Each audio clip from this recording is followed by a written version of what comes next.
ஏன்னா நம்ம வந்து உட்கார வச்சு ட்ரில் மாதிரி டீச் பண்ணிட்டே இருந்தோம்னா, கண்டிப்பா வந்து ஸ்பான்டேனியஸா அவங்க என்ன சொல்லணும் அப்படின்றதுக்கே ஒரு ஸ்கோப் இல்லாம போயிரும். அத வந்து அவங்க கத்துக்காமயே போயிருவாங்க. நம்ம ரிஜிடா வந்து ஒரு சென்டென்ஸ் ஸ்ட்ரக்சர் வச்சுக்கிறோம். அதையே வந்து திருப்பி, திருப்பி, திருப்பி சொல்லி தரும். ஸோ இப்பதான் அவன் பேச ஆரம்பிச்சுட்டான். இது ஒரு இம்ப்ரூவ்மெண்ட் அப்படின்ற மாரி தோணும். அஃப்கோர்ஸ் அவங்க பேச ஆரம்பிச்சிருக்காங்க தான். பட் அதுக்கு பின்னாடி இருக்கிற ரீசன்ஸ் பார்த்தோம்னா, அவங்க அத புரிஞ்சு பேசாம, அத வந்து மெமரைஸ் பண்ணி பேச ஆரம்பிச்சுருவாங்க.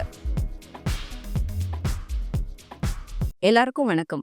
இந்த வீடியோல ரொம்ப பேசிக் அண்ட் இம்பார்ட்டன்டான டாபிக் பத்தி பார்க்க போறோம். அதாவது குழந்தைகள் இன்னும் பேச ஆரம்பிக்கல அப்படின்னா, அவங்களுக்கு நம்ம பேச்ச வந்து சொல்லிக் குடுக்கணுமா? டீச் பண்ணணுமா? இல்ல அவங்க லாங்குவேஜ் நல்லா டெவலப் ஆகணும், நல்லா கோர்வையா பேசணும் அப்படின்றதுக்கான என்விரான்மெண்ட்ட நம்ம வந்து ரெடிப்படுத்தி சப்போர்ட் பண்ணி குடுக்கணுமா? இதுல எது பெஸ்ட்டான மெத்தடு? இந்த 2 மெத்தட்ல இருக்கிற டிஃபரன்ஸஸ் என்ன? அப்படின்றத பத்தி தான் இந்த வீடியோல நம்ம டீட்டெயில்டா பார்க்க போறோம்.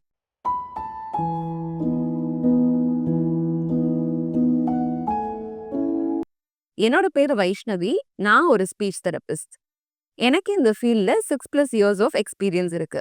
அந்தாதி ரீஹாப்ன்ற ஃபவுண்டேஷன நான் 5 இயர்ஸா ரன் பண்ணிட்டு வந்துட்டு இருக்கேன். எங்களோட அந்தாதி ரீஹாப்ல ஸ்பீச் தெரப்பி மட்டும் இல்லாம, occupational therapy, special education, mental health therapy, யாருக்காவது கவுன்சிலிங் சர்வீசஸ் வேணும்னா அந்த மாதிரியான services and also yoga for autism ஏடிஹெச்டியுமே நாங்க ப்ரொவைட் பண்ணிட்டு இருக்கோம். ஸோ இந்த சர்வீசஸ் எல்லாமே நாங்க ஒன் ஆன் ஒன் பேசிஸ்ல ஒரு தெரபிஸ்ட் அண்ட் ஒரு கிளையண்ட் இருப்பாங்க. நாங்க ப்ரொவைட் பண்ணிட்டு வந்துட்டு இருக்கோம். இது இல்லாம குரூப்பா வந்து ஒர்க் ஷாப்ஸ்மே கண்டக்ட் பண்ணிட்டு இருக்கோம். எங்களோட சிக்னேச்சர் மழலை பேச்சு ஒர்க் ஷாப் வந்து ரொம்ப வருஷமா நாங்க ரன் பண்ணிட்டு இருக்கோம். ஸோ புது பேரண்ட்ஸ்க்கு ஸ்பீச் அண்ட் லாங்குவேஜ் மைல்ஸ்டோன்ஸ் பத்தி தெரிஞ்சுக்கணும், வீட்ல எந்த மாதிரிலாம் குழந்தைங்க கிட்ட பேசணும் அப்படின்ற ஐடியா வேணும்னா, தாராளமா நீங்க மழலை பேச்சு ஒர்க் ஷாப் வந்து அட்டெண்ட் பண்ணலாம். இப்போ புதுசா நாங்க வந்து மோர் தென் வேர்ட்ஸ்ன்ற ஒரு இன்டர்நேஷனல் சர்டிஃபிகேஷன் ஒர்க் ஷாப்புமே பேரண்ட் கோச்சிங்காக வந்து இன்ட்ரடியூஸ் பண்ணியிருக்கோம். எல்லா ஆட்டிசம் பெற்றோர்களுக்கும் இது ரொம்ப ரொம்ப யூஸ்ஃபுல்லா இருக்கும். ஸோ இந்த ப்ரோக்ராம்ஸ் பத்திலாம் உங்களுக்கு டீடைல்ஸ் தெரிஞ்சுக்கணும்னா, கீழ டிஸ்கிரிப்ஷன் பாக்ஸ்லயும், கமெண்ட் செக்ஷன்லயும் லிங்க் இருக்கு. அத கிளிக் பண்ணி நீங்க அப்பாயின்ட்மெண்ட்ஸ் ஃபிக்ஸ் பண்ணிக்கலாம். ஸோ ட்ரெடிஷனல் தெரப்பி, அதாவது காலகாலமா முன்னாடிலாம் என்ன பண்ணிட்டு இருந்தாங்கன்னா, ஸ்பீச் தெரப்பில குழந்தைகள பேச வைக்கிறதுக்கு லாங்குவேஜ வந்து எப்படி டீச் பண்ணலாம், ஒரு ஒரு வார்த்தையா எப்படி சொல்லிக் குடுக்கணும், ஸோ ஒரு சென்டென்ஸ் எப்படி ஃபார்ம் பண்றது, எனக்கு வேணுன்றத எப்படி சொல்றது, எனக்கு தண்ணி வேணும், எனக்கு பால் வேணும் அப்படின்ற மாதிரி எப்படி சொல்றதுன்றத ஒரு சென்டென்ஸ் ஸ்ட்ரிப்ஸ் மாதிரிலாம் வச்சு திருப்பி திருப்பி அத சொல்ல வைக்கிறது, திருப்பி திருப்பி அத மெமரைஸ் பண்ண வைக்கிறது, இந்த மாதிரியான மெத்தடாலஜிஸ் வந்து யூஸ் பண்ணிட்டு இருந்தாங்க இல்லையா? ஸோ இதுதான் வந்து நாங்க டீச்சிங் லாங்குவேஜ்ன்னு சொல்றோம். அதாவது நம்ம சொல்லிக் குடுக்குறோம். ஸோ எப்படி வந்து நீங்க புதுசா ஹிந்தி கத்துக்கிறீங்க, புதுசா இங்கிலீஷ் கத்துக்கிறீங்கன்னா, உங்களுக்கு ஃபர்ஸ்ட் ஏபிசிடி சொல்லிக் குடுப்பாங்க. அதுக்கப்புறம் பிஏடி, சிஏடி அப்படின்ற மாரி ஒரு ஒரு வார்த்தையா சொல்லிக் குடுப்பாங்க. அதுக்கப்புறம் ஒரு சென்டென்ஸ் எப்படி ஃபார்ம் பண்றதுன்னு சொல்லிக் குடுப்பாங்க. இல்லையா? ஸோ இந்த மெத்தட பேர வந்து டீச்சிங் லாங்குவேஜ் அப்படின்னு சொல்றோம். பட் டீச்சிங் லாங்குவேஜ் நம்ம பண்ணோம்னா, குழந்தைகள் வந்து சரளமா பேசுவாங்களா? அப்படின்றத நம்ம தொடர்ச்சியா பார்க்கலாம். ஏன்னா, ஆ நம்ம ஒரு ஒரு குழந்தைக்கும் உட்கார வச்சு ப்ராப்பரா டீச் பண்றோம் அப்படின்னு வச்சுக்கோங்களேன். அதுல நெறைய ப்ராப்ளம்ஸ் இருக்கு. ஸோ ஃபர்ஸ்ட் ப்ராப்ளம் என்ன அப்படின்னு பார்த்தோம்னா, நம்ம ரிஜிடா வந்து ஒரு சென்டென்ஸ் ஸ்ட்ரக்சர் வச்சுக்கிறோம். அதையே வந்து திருப்பி, திருப்பி, திருப்பி சொல்லி தரும். அம்மா பால் வேணும். அம்மா தண்ணி வேணும். இது சொல்லு, திருப்பி சொல்லு. எப்பல்லாம் தண்ணி வேணுமோ, அம்மா தண்ணி வேணும். அம்மா பால் வேணும். அம்மா மம்மம் வேணும். அப்படின்ற மாதிரி சொல்லுன்னு சொல்லிட்டு திருப்பி திருப்பி இதையே வந்து டீச் பண்றோம். இந்த சென்டென்ஸ மட்டும் டீச் பண்றோம் இல்லையா? ஸோ இந்த மாதிரி நம்ம ஒரே சென்டென்ஸ ஸ்ட்ரக்சர்டா, ரிஜிடா நம்ம திருப்பி திருப்பி சொல்லிக் குடுக்கும்போது என்ன ஆயிருதுன்னா, சம்டைம்ஸ் காலப்போக்குல வந்து குழந்தைகள் அது சொல்லவும் ஆரம்பிச்சுருவாங்க. அத யூஸ் பண்ணவும் ஆரம்பிச்சுருவாங்க. பேரண்ட்ஸ்க்கு எப்படி இருக்கும்னா, ஓகே முன்னாடி பேசாமயே இருந்தான். இப்ப இத சொல்றான். அம்மா தண்ணி வேணும்னு சொல்றான். அம்மா பால் வேணும்னு சொல்றான். ஸோ இப்பதான் அவன் பேச ஆரம்பிச்சுட்டான். இது ஒரு இம்ப்ரூவ்மெண்ட் அப்படின்ற மாரி தோணும். அஃப்கோர்ஸ் அவங்க பேச ஆரம்பிச்சிருக்காங்க தான். பட் அதுக்கு பின்னாடி இருக்கிற ரீசன்ஸ் பார்த்தோம்னா, அவங்க அத புரிஞ்சு பேசாம, அத வந்து மெமரைஸ் பண்ணி பேச ஆரம்பிச்சுருவாங்க. ஓகே இந்த சிச்சுவேஷன்ல இத மட்டும் சொல்லணும். கரெக்ட்டா இத மட்டும் சொல்லணும் அப்படின்ற மாதிரியா ஆனா ஒரு ரிஜிட் ஸ்ட்ரக்சரா இருக்கும். இது வந்து பெரும்பான்மையான டைம்ல ஒரு ரொபோட்டிக்கா, மோனோட்டோனஸா இருக்கிறதுக்குமே சான்சஸ் இருக்கு. ஏன்னா நம்ப எவ்ரிடே கான்டெக்ஸ்ட்ல சொல்லி வச்ச மாதிரி, குறிச்சு வச்ச மாதிரி அதே வார்த்தைகள, அதே சென்டென்ஸஸ திருப்பி திருப்பி சொல்ல மாட்டோம். ஒரு தடவ ஒருத்தர்கிட்ட பேசும்போது நம்ம வார்த்தைகள வேற வேற விதமா வந்து ஃப்ரேம் பண்ணுவோம். சென்டென்ஸ வேற வேற ஆ விதமா ஃப்ரேம் பண்ணுவோம். வார்த்தைகள வேற வேற ஆர்டர்ல போட்டு பேசுவோம். ஸோ ஒரே கேள்வியே நான் ஒருத்தவங்க கிட்ட ஒரு மாரி கேட்பேன். இன்னொருத்தவங்க கிட்ட வேற மாதிரி கேட்பேன் இல்லையா? ஸோ அது எப்ப பண்ண முடியும்னா, அவங்களுக்கு ஒரு உண்மையான புரிதல் இருக்கும்போது, நல்ல ஒரு மொழி ஆளுமை இருக்கும்போது தான் அத பண்ண முடியும். பட் நம்ம ரிஜிடா வந்து டீச் பண்றோம். அம்மா தண்ணி வேணும், அம்மா பால் வேணும், உன் பேர் என்ன? என் பேர் வந்து சுதீஷு. உன் பேர் என்ன? நீ எந்த ஸ்கூல்ல படிக்கிற? நான் பாலநிகேதன்ல படிக்கிறேன்.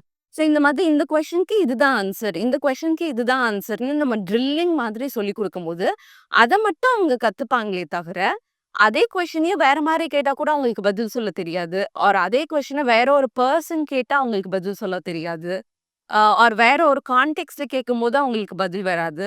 சம்டைம்ஸ் வந்து நெறைய பிள்ளைங்கள் நான் பார்த்துருக்கேன். "காலையில என்ன சாப்பிட்ட?" அப்படின்னு கேட்டா, "தோசை" அப்படின்னு சொல்லிருவாங்க. ப்ராம்ப்ட் இல்லாமயே டக்குன்னு ஸ்பான்டேனியஸா தோசைன்னு சொல்லிருவாங்க. ஆனா, அன்னைக்கு காலையில அவங்க தோசையே சாப்ட்டுருக்க மாட்டாங்க.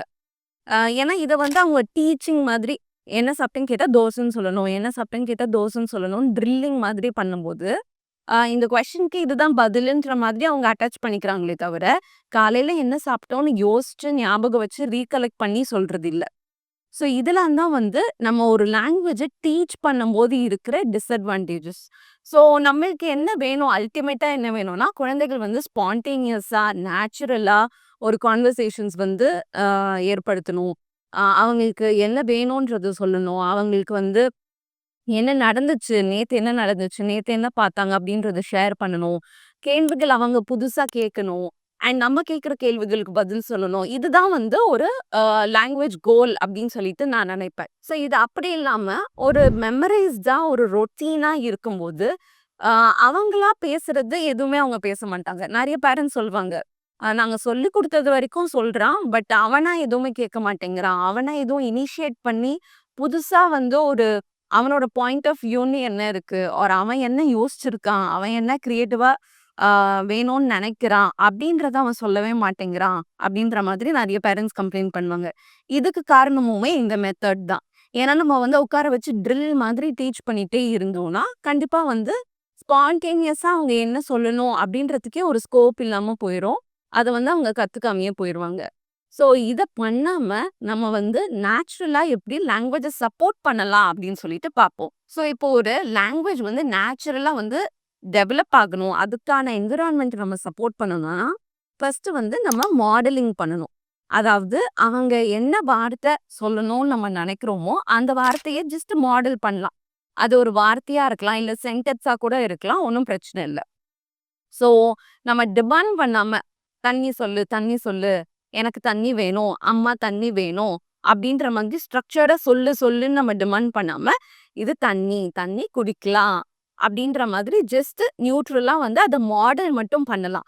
"தண்ணி தாங்க." அப்படின்ற மாதிரி சொல்லி, ஜஸ்ட் மாடல் மட்டும் பண்ணலாம். இம்பார்ட்டன்ட்டான விஷயம் என்னன்னா, இதுல வந்து எந்த ஒரு எதிர்பார்ப்பும் இல்ல. அந்த குழந்தை இம்மீடியட்டா ரிப்பீட் பண்ணணும். இம்மீடியட்டா அத திருப்பி சொல்லிறணும் அப்படின்ற எதிர்பார்ப்பு நம்ம வைக்கக்கூடாது. ஜஸ்ட் நம்மளோட கடமைய மட்டும் நம்ம வந்துட்டு மாடலிங் பண்ணிட்டு அப்படியே கடந்து போயிறணும். ஸோ நெறைய மாடல்ஸ் அவங்க கேட்க கேட்க, தானா அவங்களே வந்து அத ரிப்பீட் பண்ணவுமே ஆரம்பிப்பாங்க. பட் அத வந்து நம்ம ஃபோர்ஸ் பண்ணி நீ சொல்லணும். நான் சொன்ன உடனே நீங்க நீங்க திருப்பி சொல்லணும் அப்படின்ற மாதிரி வைக்க வேண்டாம். ஸோ ஃபர்ஸ்ட் விஷயம் நேச்சுரலிஸ்டிக்கான ஒரு லாங்குவேஜ் டெவலப்மெண்ட் நடக்கணும்னா நெறைய மாடலிங் பண்ணணும். 2வது நரேஷன் பண்ணணும், கமெண்டிங் பண்ணணும். ஸோ கேள்விகளா கேட்காம இது என்ன? இது என்ன? இது என்ன? அப்படின்னு சொல்லிட்டு கேள்விகளா கேட்காம, அ ஒரு நரேட்டிவா நம்ம பண்ணலாம், நம்ம வெளிய போலாம், நம்ம பார்க் போறோம், நம்ம வந்து ஸ்விங்ல விளையாட போறோம், நம்ம முடிச்சுட்டோம், நம்ம செஞ்சுட்டோம், நம்ம சாப்பிட்டுட்டோம் அப்படின்ற மாதிரி ஒரு நியூட்ரல் ஸ்டேட்மெண்ட்டா, ஒரு நரேஷனா, ஒரு கமெண்டிங்கா நீங்க சொல்லலாம். ஸோ சே ஃபார் எக்ஸாம்பிள் இப்ப நீங்களும் பாப்பாவும் சேர்ந்து ஒரு பில்டிங் பிளாக்ஸ் ஏதோ செட்டு விளையாடுறீங்க அப்படின்னா, "இது என்ன கலர் சொல்லு?" அப்படின்னு கேட்கறதுக்கு பதிலா, "வாவ்! ரொம்ப அழகா கட்டியிருக்கியே! வாவ்! பில்டிங் டாலா இருக்கே!" அப்படின்ற மாதிரி நீங்க கமெண்ட் பண்ணலாம். ஸோ கேள்வியா கேட்காம, அது எப்படி இருக்கு அப்படின்ற விஷயத்த நீங்க சொல்றதுக்கு முயற்சி பண்ணுங்க. ஸோ இது வந்து ஒரு இம்பார்ட்டன்ட்டான விஷயம். ஸோ இந்த மாரி நம்ம கமெண்ட் பண்ணிட்டே இருக்கும்போது, ஒரு ஒரு தடவையும் நம்ம டிஃபரெண்ட் டிஃபரெண்ட் கமெண்ட்ஸ் தான் குடுக்க போறோம். அதே செட் ஆஃப் வார்த்தைகள் நம்ம திருப்பி திருப்பி யூஸ் பண்ண மாட்டோம். நம்ம ட்ரை பண்ணா கூட அந்த மாரி யூஸ் பண்ண முடியாது. இல்லையா? ஸோ நம்ம டிஃபரெண்ட் டிஃபரெண்ட் கமெண்டிங் குடுக்கும்போது, இது எல்லாத்தையும் அவங்க கவனிச்சுக்கிட்டே இருக்காங்க. இது எல்லாத்தையும் அவங்க அப்சர்வ் பண்ணிட்டே இருக்காங்கன்னும்போது, அவங்களுக்கு ஒரு நேச்சுரல் பிளேஸ்ல வந்து லாங்குவேஜ் டெவலப்மெண்ட் நடக்கும். நெறைய வார்த்தைகளுக்கு அவங்க எக்ஸ்போஸ் ஆவாங்க. அண்ட் ஸ்லோலி அந்த வார்த்தைகள பயன்படுத்தவுமே ஆரம்பிப்பாங்க. அடுத்த இம்பார்ட்டன்ட்டான டிப் என்ன அப்படின்னு பார்த்தோம்னா, நம்ம வந்து தெரப்பி செஷன்ஸ்லயும் சரி, ஆர் நீங்க வீட்ல லாங்குவேஜ் ஸ்டிமுலேஷன் பண்ணும்போதும் சரி, நெறைய சைலன்ஸ் பிராக்டிஸ் பண்றது ரொம்ப இம்பார்ட்டன்ட். ஸோ நம்ம நெறைய கேள்விகள் கேட்டுட்டே இருக்கிறோம், ஒரு நெறைய பேசிக்கிட்டே இருக்கணும். அப்பதான் குழந்தை பேசுவாங்க அப்படின்ற அர்த்தம் கிடையாது. நீங்க சொல்ல வேண்டிய விஷயத்த கரெக்ட்டா சொல்லிட்டு, கொஞ்சம் நீங்க வெயிட் டைம் குடுக்குறது, கொஞ்சம் நீங்க சைலன்ட் பீரியட் குடுக்கும்போது தான், அவங்களுக்கு வந்து அது ப்ராசஸ் பண்றதுக்கும் ஹெல்ப்ஃபுல்லா இருக்கும். ஆர் திருப்பி ஏதாவது பதில் சொல்லணும், ஆர் திருப்பி ஏதாவது பார்ட்டிசிபேட் பண்ணணும் அப்படின்றதுக்குமே அந்த டைம் அவங்களுக்கு தேவைப்படும். ஸோ சைலன்ஸ் வந்து கண்டிப்பா பிராக்டிஸ் பண்ணுங்க. அதுதான் வந்து அந்த சைல்டுக்கு வந்து ரிஃப்ளெக்ட் பண்றதுக்கு ஹெல்ப்ஃபுல்லா இருக்கும். ஏன்னா பொதுவாவே ஸ்பீச் டிலே உள்ள குழந்தைகள் வந்து ப்ராசஸ் பண்றதுக்கு, நம்ம சொல்ற விஷயத்த அவங்க உள்வாங்கிறதுக்கு கொஞ்சம் டைம் எடுத்துப்பாங்க. ஸோ நம்ம நெறைய அடுக்கடுக்கா பேசிக்கிட்டே இருக்கணும், நெறைய சொல்லிக் குடுத்துக்கிட்டே இருக்கணுன்ற அவசியம் இல்ல. குட்டி குட்டி பிரேக்ஸ் வந்து நடுப்புற நீங்க விடும்போது தான், அவங்களுக்கு நல்லா அத உள்வாங்கி, நல்லா அத புரிஞ்சுக்கிற தன்மையுமே வந்து இன்க்ரீஸ் ஆகும். அண்ட் லாஸ்ட்டா சொல்லணும்னா, ஆ ஒரு டோட்டல் கம்யூனிகேஷன வந்து சப்போர்ட் பண்ணுங்க. அதாவது நீங்க கேட்கிற கேள்விக்கு ஆர் நீங்க எதிர்பார்க்கிற ஸ்டைல்ல தான் அவங்க பதில் சொல்லணும்.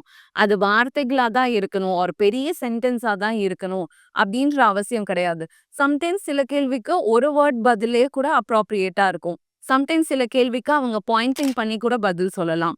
ஸோ இது எல்லாத்தையுமே நீங்க அக்செப்ட் பண்ண ஆரம்பிங்க.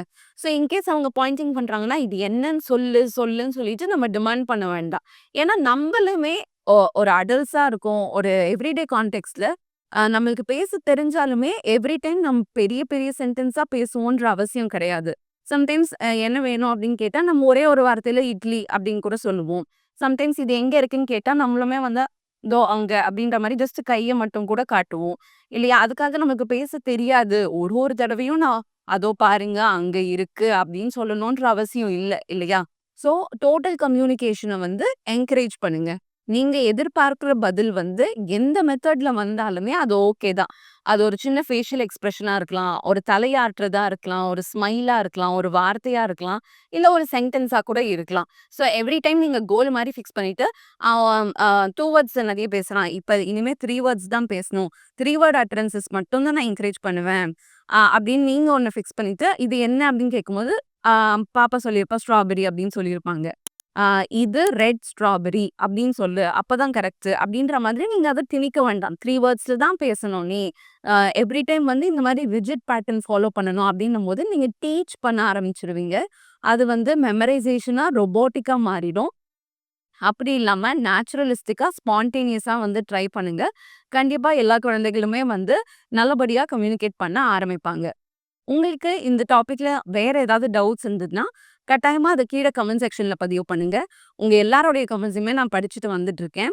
வேற ஏதாவது ஸ்பெசிஃபிக் டாபிக்ல நான் பேசணும் அப்படின்னு நீங்க நினைச்சீங்கன்னா, அதையுமே கீழ கமெண்ட் செக்ஷன்ல பதிவு பண்ணுங்க. இந்த கட்டம் வரைக்கும் இந்த வீடியோ பார்த்ததுக்கு ரொம்ப ரொம்ப நன்றி. அந்தாதி ரிஹாப் சேனலுக்கு நீங்க தொடர்ந்து குடுத்துட்டு இருக்க ஆதரவுக்கும் ரொம்ப நன்றி. ஸோ இந்த வீடியோ உங்களுக்கு யூஸ்ஃபுல்லா இருந்துச்சுன்னா, கட்டாயமா இந்த வீடியோக்கு ஒரு லைக் குடுத்துருங்க. அண்ட் இந்த வீடியோ வேற யாருக்கெல்லாம் யூஸ்ஃபுல்லா இருக்கும்னு நீங்க நினைக்கிறீங்களோ, அவங்களுக்குமே மறக்காம ஷேர் பண்ணிடுங்க. ஸோ நீங்க சப்ஸ்கிரைப் பண்ணி பெல் ஐகான் கிளிக் பண்றதன் மூலியமா எவ்ரி வீக் நம்ம போஸ்ட் பண்ற இன்ஃபர்மேட்டிவ் கன்டென்ட் உங்களோட ஃபீடுக்கு தானா வந்துரும். மீண்டும் அடுத்த வாரம் இன்னொரு இன்ஃபர்மேட்டிவான கன்டென்ட்டோட நான் உங்கள சந்திக்கிறேன். நன்றி.